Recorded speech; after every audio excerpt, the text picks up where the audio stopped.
ஒரு ஃபினான்ஷியல் ஃபர்மில் வேலை செய்கிற நார்மலான பொண்ணு தான் ஆபி. அவங்க பாய் ஃப்ரெண்டோட தங்கி ஒர்க் பண்ணிட்டு இருக்காங்க. அவங்க சொந்த ஊரில் வேற ஒரு ஊர். ஒர்க் ரிலேட்டடாக ஒரு 1 வீக் அஃபிஷியல் ட்ரிப் போயிட்டு ட்ரிப்லேருந்து திரும்பி வந்து ஆஃபீஸில் வந்து ஒர்க் பண்ணிட்டு இருக்காங்க. அப்போ ஆஃபீஸில் ஒர்க் பண்ணிட்டு இருக்கும்போது அவங்க பாய் ஃப்ரெண்ட்கிட்ட ஒரு மெசேஜில் என்ன இருந்துச்சுன்னா, ரெஸ்டாரண்ட்டுக்கு இத்தனை மணிக்கு வா அப்படிங்கிற மாதிரி எழுதி இருந்துச்சு.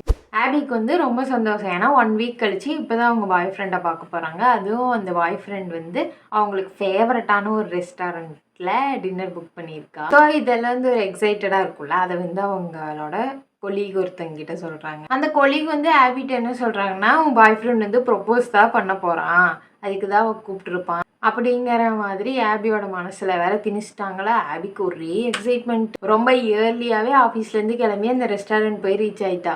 அங்கே போய் ரொம்ப ஆர்வமாக வெயிட் பண்ணிட்டு இருக்கிறப்ப அவங்க பாய் ஃப்ரெண்ட் வராங்க. வந்து நான் வேற ஒரு பொண்ணு கூட பழகிட்டு இருக்கேன் அப்படின்னு சொல்கிறாங்க. ஆபிக்கு வந்து ரொம்ப ஷாக் ஆயிடுச்சு. ஆபி வந்து ப்ரப்போஸ் பண்ண போகிறாங்கிற எக்ஸைட்டட்லேருந்து அவன் வேற ஒரு பொண்ணோட சீட் பண்ணியிருக்கான் அப்படிங்கிற ஒரு வேதனையிலேயே வந்து ரொம்ப லோவா சோகமா அப்படி ஆயிட்டாங்க. 3 weeks later. ஒரு 3 வாரம் கழிச்சு ஆபி வந்து அவள் மேரேஜுக்காக சேர்த்து வச்சிருந்த எல்லா பணத்தையும் வச்சு அவளோட ட்ரீம் அப்பார்ட்மெண்ட்ல 6 மந்த் ப்ரீ ரெண்டாக கொடுத்துட்டு 6 மந்தோட ரெண்ட்டை முன்னாடியே கொடுத்துட்டு அங்கே தங்கியிருக்காங்க. ஆபி வந்து அவள் இது வரைக்கும் சேர்த்து வச்சிருந்த எல்லா சேவிங்ஸையுமே அந்த அப்பார்ட்மெண்ட்டுக்காகவும் அவள் வந்து நியூ ட்ரெஸ்ஸு புதுசாக அவள் காஸ்டியூம்ஸ் மாற்றிக்கணும் அப்படிங்கிறதுக்காகவும் மட்டுமே செலவு பண்ணலான்னு ஐடியாவில் இருக்காங்க. ஆபிக்கு ஒரு பக்கம் இதெல்லாம் நடந்துட்டு இருக்கா. இன்னொரு பக்கம் டெட்டுன்னு ஒருத்தர் இருக்காரு. அவரு ஒரு பெரிய பிஸ்னஸ் மேனு. அவரோட ஃப்ரெண்டோட பார்ட்னர்ஷிப்போட ஒரு பிஸ்னஸ் ரன் பண்ணிட்டு இருக்காங்க. அவருக்கும் வந்து ஒரு கேர்ள் ஃப்ரெண்ட்லாம் இருக்கு. டெட்டோட பார்ட்னர் இருக்காருல்ல, ஃப்ரெண்டு, அவங்க கூட அந்த கேர்ள் ஃப்ரெண்ட் சீட் பண்ணிட்டாங்க. இது வந்து டெட்டுக்கு ரொம்ப ரொம்ப ரொம்ப கஷ்டமாக இருக்குது. ஏன்னா பிஸ்னஸும் அஃபெக்ட் ஆகுது, அவரோட பர்சனல் லைஃப்பும் போச்சு. அதுவும் ரொம்ப ரொம்ப உயிர் தோழனாக நினச்சிட்டு இருந்த ஒருத்தன் வந்து அவனோட கேர்ள் ஃப்ரெண்டை வச்சு சீட் பண்ணது ரொம்ப கஷ்டமாகி அவன் அந்த ஊரை விட்டுட்டு அவங்க அண்ணனோட அப்பார்ட்மெண்ட்டுக்கு வந்துடுறான். அவங்க அண்ணன் ஒரு ஃபேமஸான ஸ்போர்ட்ஸ் பிளேயர். இந்த பக்கம் பிரேக்கப் ஆன ஆபி, இந்த பக்கம் பிரேக்கப் ஆன டெட். இவங்க 2 பேரையும் வச்சு தான் fake it till you make it அப்படிங்கிற புக்கை லாரா கார்ட்டர் அப்படிங்கிறவங்க எழுதியிருக்காங்க.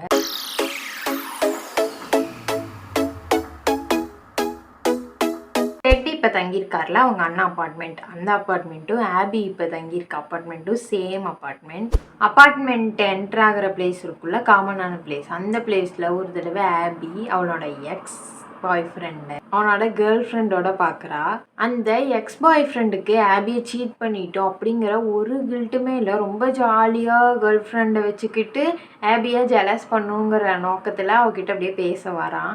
இதை வந்து டெட்டு தூரத்துலேருந்து என்ட்ராகிறப்ப பார்த்துட்டே வந்துட்டு இருக்கான். டெட்டு வந்து ஆபி பக்கத்துலன்னு ஆபியும் டெட்டும் வந்து ஒரு ரிலேஷன்ஷிப்பில் இருக்கிற மாதிரி 2 பேரும் நடிக்கிறாங்க. ஆபிக்கு வந்து ஒன்றுமே புரியல, ஏன் டெட் இதை பண்ணணும், ஏன் இவன் வந்தா, ஏன் இந்த மாதிரி பண்ணுறாங்க, அந்த மாதிரி புரியல. அப்புறம் எல்லாரும் அவங்கவுங்க அப்பார்ட்மெண்ட் போயிட்டாங்க. ஆக்சுவலாக ஆபியோட எக்ஸ் பாய் ஃப்ரெண்டோட கரண்ட் கேர்ள் ஃப்ரெண்ட் இருக்கால, அவளோட வீடும் அந்த அப்பார்ட்மெண்ட்டில் தான் இருக்குது. ஆபியோட தங்கச்சி வந்து ஒரு ஆக்டர். இப்போ ஆபிக்கு வேலை இல்லாதனால ஆபியோட சிஸ்டர் கூட தான் ஏதாவது ஒரு ஆக்டிங் ரோல் இருந்தால் கூப்பிடுவா. அப்போ வந்து வேலைக்கு போயிட்டு இருந்தா.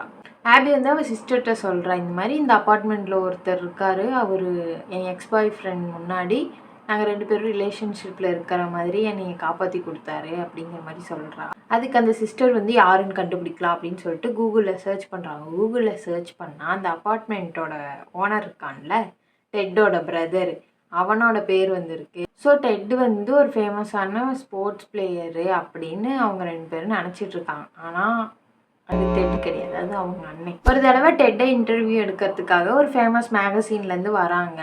ஆக்சுவலாக இவன் பெரிய பிஸ்னஸ் மேன் இல்லையா, ஸோ இன்டர்வியூ எடுக்கிறதுக்காக வராங்க. டெட் வந்து அவங்கள வெல்கம் பண்ணுறதுக்காக கீழே போகலான்னு சொல்லிட்டு லிஃப்ட் எடுக்கிறான். லிஃப்டில் ஏறினதுக்கப்புறம் ஆபியும் அந்த லிஃப்ட்லேயே ஏறுறாங்க.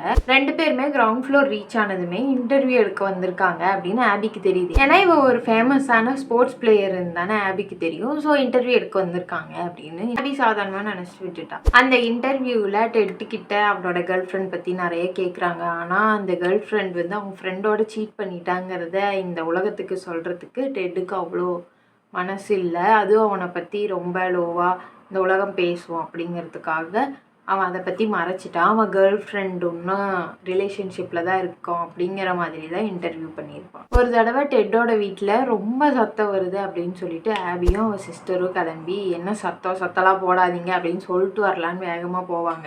இவ்வளோ சத்தம்லாம் போடாதீங்க அப்படிங்கிற மாதிரி பேசிகிட்டு இருக்கப்பவே நிறைய பேர் டெட்டோட வீட்டுக்குள்ளே வருவாங்க. ஆக்சுவலாக அது என்னன்னா டெட்டு பிரேக்கப்பில் இருக்கால, ஸோ அவங்க அண்ணன் நிறைய பேர் அனுப்பி போய் பார்ட்டி பண்ணுங்க, டெட்டை வந்து ரொம்ப சந்தோஷமாக வச்சுக்கோங்க அப்படிங்கிற மாதிரி அவனோட எல்லா ஃப்ரெண்ட்ஸையும் அவங்க வீட்டுக்கு அனுப்பி விட்ருக்கான். நிறைய பேர் இருக்காங்கன்னு சொல்லிட்டு ஆபியும் ஆபியோட சிஸ்டரும் கூட அந்த பார்ட்டியில் ஜாயின் பண்ணிக்கிறாங்க. அப்போ டெட்டு ஆபியும் ஒரு வீடியோ கேம் விளையாடுறாங்க. அந்த வீடியோ கேம் விளையாடுறப்ப நிறைய பேசி பழகி ரொம்ப நல்லா க்ளோஸ் ஆகி நல்லா ஜாலியாக அந்த நைட்டை ஸ்பெண்ட் பண்ணிட்டு அப்போ டெட்டு என்ன சொல்கிறான்னா இந்த கேமில் தோத்தா ஆபி வந்து இந்த பார்ட்டி பண்ண ஹவுஸை க்ளீன் பண்ணி தரணும் அப்படிங்கிற மாதிரி ஒரு பெட் வச்சு அதே மாதிரியே ஆபி தோத்துட்டா அடுத்த நாள் டெட்டோட வீட்டை க்ளீன் பண்ணுறதுக்காக வரான். வீட்டை க்ளீன் பண்ணிட்டு இருக்கும்போது ஃபைலில் வந்து சில விஷயங்கள்லாம் இருக்குது. அது வந்து ஆபிக்கு கொஞ்சம் புரியுது, ஏன்னா ஆபி வந்து ஃபினான்ஷியல் டீமில் ஒர்க் பண்ணியிருக்காள். ஸோ ஆபி வந்து என்னது இது அப்படிங்கிற மாதிரி கேட்குறா. அது ஆக்சுவலாக என்னென்னா டெட்டோட ஃப்ரெண்டும் பார்ட்னர்ஷிப்பை வந்து பிரேக் பண்ணிவிட்டு இந்த பிஸ்னஸை வந்து எப்படி பங்கு பிரிச்சுக்கலாம் அப்படிங்கிற மாதிரியான ஒரு டாக்குமெண்ட்டு. அந்த டாக்குமெண்ட்டை டெட் எக்ஸ்பிளைன் பண்ணுறான். ஆனால் அது வந்து அவனுக்கும் அவன் ஃப்ரெண்டுக்குங்கிற மாதிரி எக்ஸ்பிளைன் பண்ணல, அவனோட ஃப்ரெண்டுக்கு அப்படிங்கிற மாதிரி எக்ஸ்பிளைன் பண்ணுறான். ஏன்னா டெட்டு தான் இன்னும் ஸ்போர்ட்ஸ் பிளேயர்னு தானே ஆபி நினச்சிட்டு இருக்கா. ஸோ டெட்டும் அதே மாதிரியே மெயின்டைன் பண்ணிக்கலாம் அப்படின்னு மெயின்டைன் பண்ணுறான். இந்த விஷயத்தில் ஆபி வந்து அவனுக்கு டாக்குமெண்ட் ப்ரிப்பேர் பண்ணி கொடுக்குறான். அந்த டாக்குமெண்ட் ரொம்ப நல்ல டாக்குமெண்ட்டாகவும் இருக்குது. டெட் வந்து நான் இதை என் ஃப்ரெண்டோட ஃபினான்ஷியல் டீமுக்கு அனுப்பி செக் பண்ணிக்கிறேன், ரொம்ப தேங்க்ஸ் அப்படிங்கிற மாதிரி சொல்லி ரொம்ப தேங்க் பண்ணுறான். ஆக்சுவலாக டெட்டுக்குமே வந்து இவ ஒரு ஃபினான்ஷியல் ஃபார்மில் ஒர்க் பண்ணா அந்த மாதிரிலாம் தெரியாது. அவள் இப்போ ஆக்டராக இருக்கா, ஆக்டிங்கில் இருக்கா அப்படிங்கிற மாதிரி தான் தெரியும். இந்த சமயத்தில் வந்து ஆபியோட வீட்டில் அவங்க அப்பாவும் அம்மாவும் ஒரு சின்ன ஃபங்க்ஷன் வச்சுருக்காங்க. ஃபங்க்ஷனுக்கு நிறைய ஃபேமிலி ஃப்ரெண்ட்ஸ் எல்லாரும் வருவாங்க. அந்த ஃபங்க்ஷனுக்கு ஆபியோட எக்ஸ் பாய் ஃப்ரெண்டு வருவான். ஏன்னா அவன் அவங்க அம்மாவோட ஃப்ரெண்டோட பையன், அதாவது ஒரு மாதிரியான ஃபேமிலி ஃப்ரெண்டு. ஃபங்க்ஷனுக்கு ஆபி போய் அவன் எக்ஸ் பாய் ஃப்ரெண்டை ஃபேஸ் பண்ணணும். அவன் வந்து அவன் கேர்ள் ஃப்ரெண்டோட வந்தாலும் வந்திருப்பான். இதெல்லாம் எப்படி ஃபேஸ் பண்ணுறோம். ஆபியும் அவன் எக்ஸ் பாய் ஃப்ரெண்ட் ரிலேஷன்ஷிப் வேறு அவங்க சொந்தக்காரங்க எல்லாருக்குமே தெரியும். ஸோ அது ரொம்ப ஆக்வர்டான ஒரு மொமெண்ட்டாக இருக்கும் அப்படின்னு சொல்லி ஆபி ஃபீல் பண்ணுறான். ஆபி வந்து அவங்க ரெண்டு பேரும் பிரிஞ்சதுக்கான ரீசனை யார்கிட்டையும் சொல்லலை. அவன் தான் சீட் பண்ணான் அப்படிங்கிறதுக்கான ரீசனை யார்கிட்டையும் சொல்லலை. ஸோ இவங்க ரெண்டு பேரும் பிரிஞ்சதுக்கே ஆபி தான் காரணம் அப்படிங்கிற மாதிரி கொஞ்சம் தப்பாக நினச்சிட்டு இருக்காங்க. ஆபி வந்து டெட்டோட வீட்டுக்கு அந்த ஹோமை க்ளீன் பண்ணுறதுக்காக போனால, அப்போ வந்து டெட்டுக்கிட்ட கேட்குறா, எங்கள் வீட்டில் ஒரு ஃபங்க்ஷன் இருக்குது, அந்த ஃபங்க்ஷனுக்கு நீ என் கூட வரியா, நான் ரெண்டு பேரும் ரிலேஷன்ஷிப்பில் இருக்கிற மாதிரி எங்கள் வீட்டில் இருக்கவங்க எல்லாரையும் நம்ப வைக்கணும் அப்படின்னு சொல்லிட்டு கூப்பிட்றா. டெட்டு வந்து ஒரு மாதிரி யோசிச்சுட்டு ஓகே, அவளுக்கு இப்போ தான் பிரேக்கப் ஆயிருக்கு, அவன் எக்ஸ் பாய் ஃப்ரெண்டும் வந்து ரொம்ப கில்ட்டே இல்லாமல் இப்படி சுற்றிட்டு இருக்கான், ஸோ ஆபிக்கு ஹெல்ப் பண்ணலாம் அப்படின்னு சொல்லிட்டு நான் வரேன் அப்படின்னு சொல்லி ஒத்துக்கிறான். அவங்க ஊருக்கு போகிறதுக்கு முன்னாடி நாள் ஆபி வந்து டெட்டை பற்றி நிறைய விஷயம் தெரிஞ்சுக்கணும்ல, அப்போ தான் அவங்க ரெண்டு பேரும் ரிலேஷன்ஷிப்பில் இருக்க மாதிரி நடிக்க முடியும். அதுக்காக டெட் வீட்டுக்கு போகிறான். அப்படி போகிறப்ப அங்கே டெட்டோட எக்ஸ் கேர்ள் ஃப்ரெண்டு இருக்கா. டெட்டும் எக்ஸ் கேர்ள் ஃப்ரெண்டும் வீட்டில் தனியாக இருக்காங்க. இப்போ பாருங்க, டெட்டு ஆபி டெட்டோட எக்ஸ் கேர்ள் ஃப்ரெண்ட். அதை பார்த்துட்டு ஆபி வந்து எதுவுமே பேசாமல் போயிடுறா. ஆக்சுவலாக அந்த டெட்டோட எக்ஸ் கேர்ள் ஃப்ரெண்ட் எதுக்கு வரானா, நம்ம ரெண்டு பேரும் மறுபடியும் பேச்சப் ஆகிக்கலாம், நான் பண்ணது தப்பு தான் அப்படிங்கிற மாதிரி சொல்லிட்டு வரா. ஆனால் டெட்டால் அது ஏற்றுக்கவே முடியல. நீ எப்படி என் ஃப்ரெண்டோட, அது என் க்ளோஸ் ஃப்ரெண்டோட உன்னால் சீட் பண்ண முடிஞ்சிச்சு என்னைய, இது ரொம்ப தப்பு, என்னால் உன்னை ஏற்றுக்க முடியாது, நீ ஃபஸ்ட்டு கிளம்பு, இங்கே இருக்காத அப்படிங்கிற மாதிரி சொல்லி அனுப்பிடுறான். அப்புறம் ஆபியும் டெட்டும் வந்து அவங்க சொந்த ஊருக்கு போகிறாங்க. சொந்த ஊருக்கு போயிட்டு அப்பா அம்மா எல்லாருக்கூடையும் டெட்டு இன்ட்ரோ கொடுக்குறா. எல்லாருக்குமே வந்து இன்னும் டெட்டு ஸ்போர்ட்ஸ் பிளேயர் தான், அவன் பிஸ்னஸ் மேனு, அவங்க அண்ணன் தான் ஸ்போர்ட்ஸ் பிளேயர் அப்படிங்கிறது யாருக்குமே தெரியாது, ஆபிக்கும் தெரியாது. ஆபியும் டெட்டும் வந்து காலையில் ஒரு ட்ரெக்கிங் போகிறாங்க. அந்த ட்ரெக்கிங் ரொம்ப நல்லா இருக்குது.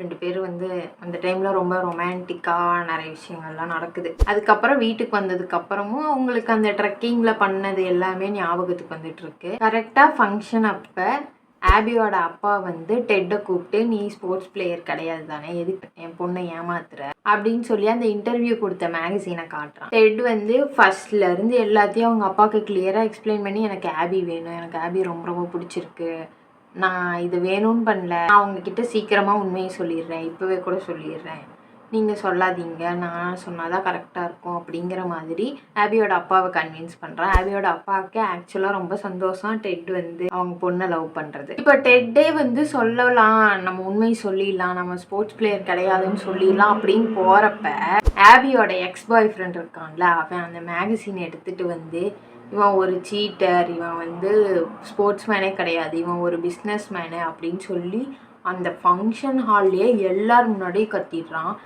ஆபிக்கு வந்து ரொம்ப ரொம்ப கேவலமாக இருக்குது, எல்லாரும் என்னை ஏமாத்துறாங்க அப்படிங்கிற மாதிரி ரொம்ப விரக்தியில் அவள் பாட்டு ஃபங்க்ஷன் விட்டு வெளியே போகிறா. டெட்டும் வந்து பின்னாடியே போய் நான் இதை உங்கள்கிட்ட சொல்லணுன்னு தான் இருந்தேன், அதுக்குள்ளே இப்படி ஆயிடுச்சு அப்படின்னு சொன்னோடனே ஆபிக்கு வந்து நீங்கள் என்னை ஏமாத்துவேன்னு நினைக்கல, எல்லாருமே என்னை ஏமாத்துறாங்க அது இதுன்னு சொல்லிட்டு போயிடுவா. அதுக்கப்புறம் டெட் வந்து நான் கிளம்புறேன், நான் ஊருக்கு போகிறேன் அப்படிங்கிற மாதிரி ஏர்லி மார்னிங்கே கிளம்பி ஆபியோட அம்மாட்ட மட்டும் சொல்லிட்டு கிளம்பிடுவான். அதுக்கப்புறம் ரொம்ப நேரம் கழிச்சு ஆபி எந்திரிச்சு வெளியே வந்து எங்க டெட்டு அப்படி கேட்பா. அவன் ஏர்போர்ட்டுக்கு கிளம்பிட்டான் அப்படின்னு அவங்க அம்மா சொல்லுவாங்க. அவங்க அப்பா, அவங்க அம்மா, சிஸ்டர் எல்லாரும் சேர்ந்து டெட் வந்து ரொம்ப நல்லா வந்தான் அப்படிங்கிற மாதிரி நிறைய விஷயங்கள் சொல்லி ஆபி வந்து நாம இப்போ ஏர்போர்ட் போகலாம் அப்படிங்கிற மாதிரி டிசைட் பண்ணிட்டு எல்லாரும் கிளம்பி ஏர்போர்ட் போய் டெட்டு கிட்ட வந்து ஐ லவ் யூ அப்படிங்கிற மாதிரி சொல்லுவாங்க. அந்த சீனே வந்து ரொம்ப அழகா லாரா கார்ட்டர் அப்படிங்கிறவங்க எழுதியிருக்காங்க. அப்புறம் கொஞ்ச நாள் கழிச்சு டெட் வந்து அவனோட பிஸ்னஸை பார்க்குறான். அவன் ஃப்ரெண்டை வந்து பார்ட்னர்ஷிப்பை பிரேக் பண்ணியாச்சு. ஆபிக்கும் வந்து அவனோட ஃபினான்ஷியல் டீம்லேயே ஒரு ஒர்க் வாங்கி கொடுத்துட்டான். 2 பேரும் ரொம்ப சந்தோஷமாக இருக்காங்க. இந்த புக்கில் நிறைய விஷயம், நிறைய சின்ன சின்ன விஷயம், ரொமான்டிக்கான விஷயம் எல்லாமே வந்து ரொம்ப அழகாக லாரா கார்ட்டர் வந்து வேர்டிங் பண்ணியிருக்காங்க. ஒரு ஹாப்பி எண்டிங்கோட அந்த புக்கை முடிக்கிறதுக்கே ரொம்ப சந்தோஷமாக இருந்துச்சு.